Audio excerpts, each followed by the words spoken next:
আজ নিয়ে চলে এসেছি চিকেনের এক অন্যরকম রেসিপি। চিকেনের তো অনেক রেসিপি ট্রাই করেছেন, কিন্তু পোড়া মশলায় চিকেন কি এর আগে ট্রাই করেছেন কখনো? না যদি করে থাকেন তাহলে ভিডিওটি শেষ পর্যন্ত দেখতে থাকুন। আশা করি এক দারুণ স্বাদের সাথে পরিচিত হতে চলেছেন। গ্যাসেই বানিয়ে দেখাবো। তো প্রথমেই এখানে আমি বেশ কিছুটা চিকেন নিয়েছি। চিকেনটা জল আর 1 চামচ ভিনিগার দিয়ে 5 মিনিট রেখে দেব। এবার খুব ভালো করে ধুয়ে তুলে নিতে হবে। এভাবে ধুয়ে নিলে চিকেন থেকে একেবারে নোংরাগুলো বেরিয়ে যাবে আর চিকেনটা খুব ভালোভাবে পরিষ্কার হয়ে যাবে। এই দেখুন, চিকেনটা খুব ভালো করে ধুয়ে নিয়েছি। একটা সাইডে রেখে দিচ্ছি। এদিকে 2টো পেঁয়াজ, 2টো রসুন, একটা বড় টমেটো, একটা ক্যাপসিকাম, 5টা কাঁচা লঙ্কা নিয়ে নিয়েছি। এবার গ্যাসের ওপর একটা জালি বসিয়ে তার ওপর একে একে ওই সমস্ত মশলাগুলো দিয়ে গ্যাসের ফ্লেমটা অন করে দেব। এবার উল্টে পাল্টে সমস্ত মশলাগুলো পুড়িয়ে নিতে হবে।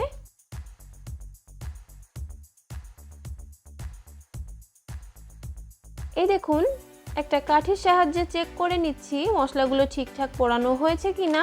মশলাগুলো পোড়ানো হয়ে গেছে। এবার ঠান্ডা হতে দেব কিছুক্ষণ। সেই সময়ের মধ্যে একটা ভাজা মশলা বানিয়ে নিই চলুন। একটা প্যানে 1 টেবিল চামচ ধনে, 1 টেবিল চামচ গোটা জিরে, 2টো শুকনো লঙ্কা খুব ভালো করে টেলে নিতে হবে। এদিকে পোড়া মশলাগুলো মোটামুটি ঠান্ডা হয়ে গেছে।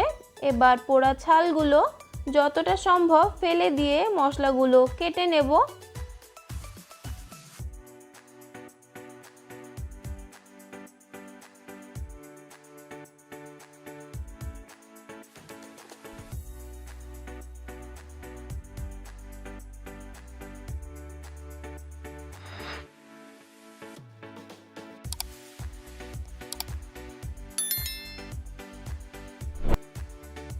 রসুনগুলোকেও ছাড়িয়ে নিতে হবে।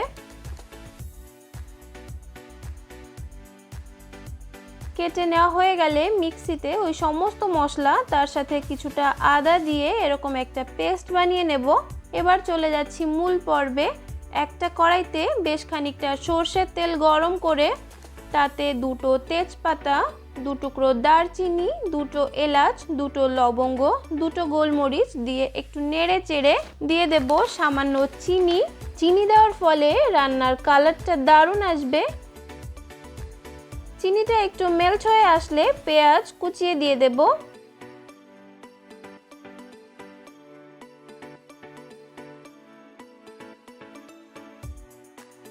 পেঁয়াজটা একটু ভাজা ভাজা করে দিয়ে দেব ওই পোড়া মশলার পেস্ট। পেঁয়াজটা এখানে খুব বেশি পোড়ানোর দরকার নেই, হালকা ভাজা ভাজা হলেই দিয়ে দেব ওই পোড়া মশলার পেস্ট। মশলা ধোয়া জলও একটু অ্যাড করেছি। ভালো করে একটু মিশিয়ে নেব।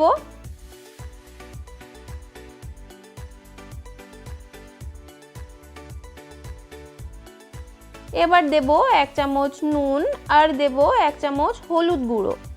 ভালো করে মশলার সাথে মিশিয়ে নিতে হবে। মশলাটা খুব বেশিক্ষণ কষাবো না, মোটামুটি কিছুক্ষণ কষানো হয়ে গেলে বেশ কয়েকটা ছোট সাইজের নতুন আলু দিয়ে দেব। এখন বাজারে যে নতুন আলুটা উঠেছে সেটাই ব্যবহার করেছি, ভীষণ ভালো লাগে খেতে। আলুর সাথে মশলাটা একটু মিশিয়ে নেব।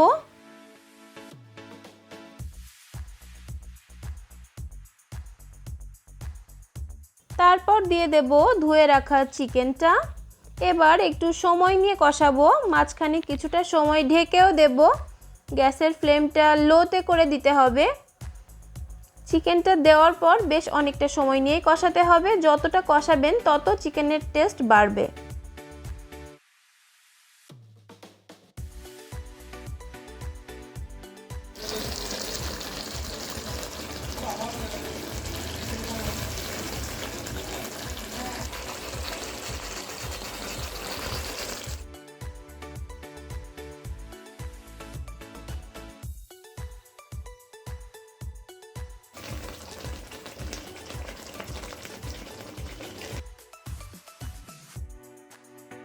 এবার ঢাকা খুলে গ্যাসের ফ্লেমটা বাড়িয়ে দিয়ে আরও কিছুক্ষণ জাল করে নিয়ে দিয়ে দেব বেশ কিছুটা গরম জল।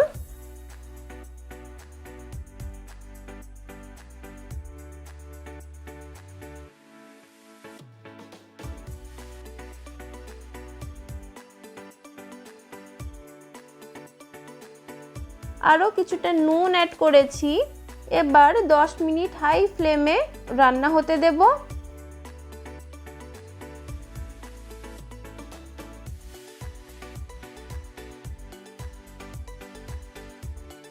রান্না প্রায় হয়ে এসছে, এবার ওই ভাজা মশলাটা অ্যাড করে দিতে হবে।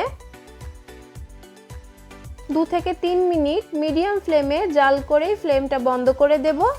এত সুন্দর গন্ধ ছেড়েছে যে কি বলবো। আর দেরি না করে আপনিও ঝটপট একবার ট্রাই করুন এই ভিন্নধর্মী স্বাদের চিকেন, যেটা আপনি হয়তো কখনো এর আগে ট্রাই করেননি। আর যদি ট্রাই করে থাকেন তাহলে অবশ্যই আমাকে জানাবেন।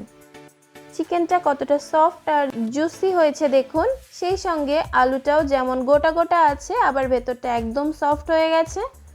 ভিডিও ভালো লাগলে চ্যানেলটি সাবস্ক্রাইব করে নেবেন আর পাশে থাকা বেল আইকনটি ক্লিক করে দেবেন, যাতে আমার চ্যানেলে দেওয়া নিত্য নতুন সমস্ত রেসিপি সবার আগে আপনার কাছে পৌঁছে যায়। আজ এ পর্যন্ত, দেখা হচ্ছে আপনাদের সাথে নেক্সট ভিডিওতে। ততক্ষণ সবাই ভালো থাকবেন।